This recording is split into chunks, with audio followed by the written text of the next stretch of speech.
Before we get started, I want to remind everyone that the information in this presentation is not to be or construed as investment advice. The information presented are subject to change without notice, and while we have made every reasonable effort to ensure that the content is reliable and accurate, we have not independently verified the content and are not responsible for errors therein. Please consult a professional advisor before putting a loonie in any of these financial markets.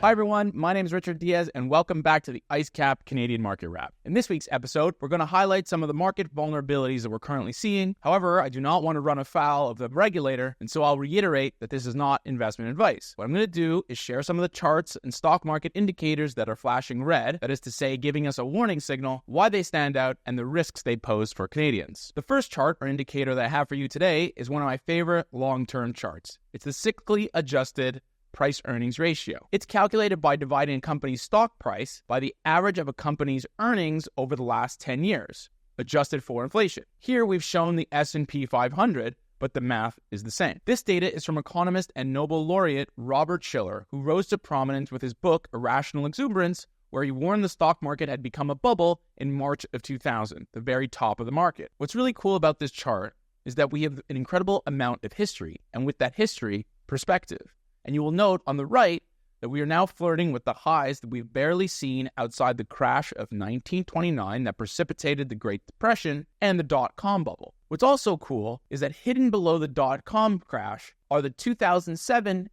years that are actually quite high historically, but seem to barely register. Following from Robert Shiller's work, you can find many similar indicators online. This chart is from a really good analyst, Jennifer Nash from Crestmont, but ultimately, it tells the same story, that historically, the U.S. equity market, or stock market, is very expensive. So why do we as investors care if stocks are really expensive? Because if you remember, stocks were also really expensive last year too, and yet the U.S. equity market did really well. Well, although the future is very difficult to predict, and high price-to-earning ratios won't tell you much about the short-term returns, they do, however, have a decent track record of predicting long-term returns, as shown by these scatter plots. High valuations on the horizontal or X scale mean low returns on the vertical or Y scale. This is because when PE ratios are high, investors expect strong future earnings growth. But if companies fail to deliver on those expectations, stock prices may correct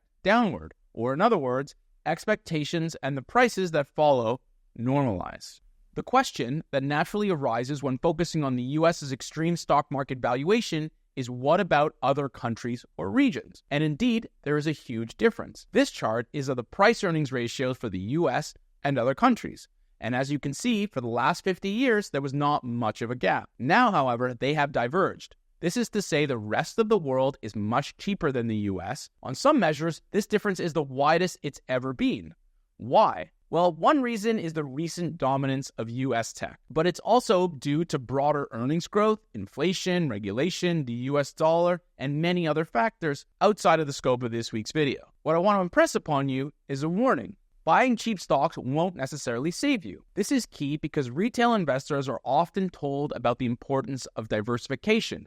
But in a crisis, like COVID in 2020 or the Russian invasion of Ukraine, right when you need diversification the most, correlations go to 1. That is to say, all indices fall together. Or in other words, investors, by moving to different stock markets, aren't really diversified at all. This last chart is one of the more interesting phenomenon of this cycle, and again serves as a warning. Not since the Great Depression or the dot-com bubble have such a small number of stocks come to dominate the value of the overall index. This is a problem for a couple of reasons. The first is obvious, a lack of diversification. The second is that this high concentration can be a sign of excessive speculation in a particular sector or a set of companies. What's more is that the market indices may not accurately reflect the true health of the broader economy if a handful of companies drive performance. And finally, it's the potential for increased volatility that worries us, as a concentrated market is often more susceptible to sharp swings in value.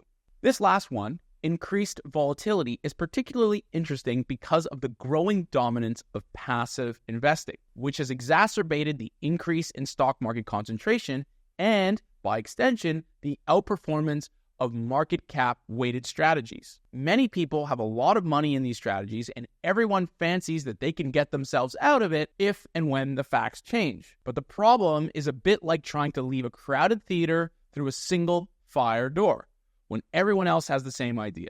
The FOMO and concentration on the way up may lead to fear and liquidity issues on the way down. We shall see. All right, that's a wrap on this week's episode. Thanks again for listening.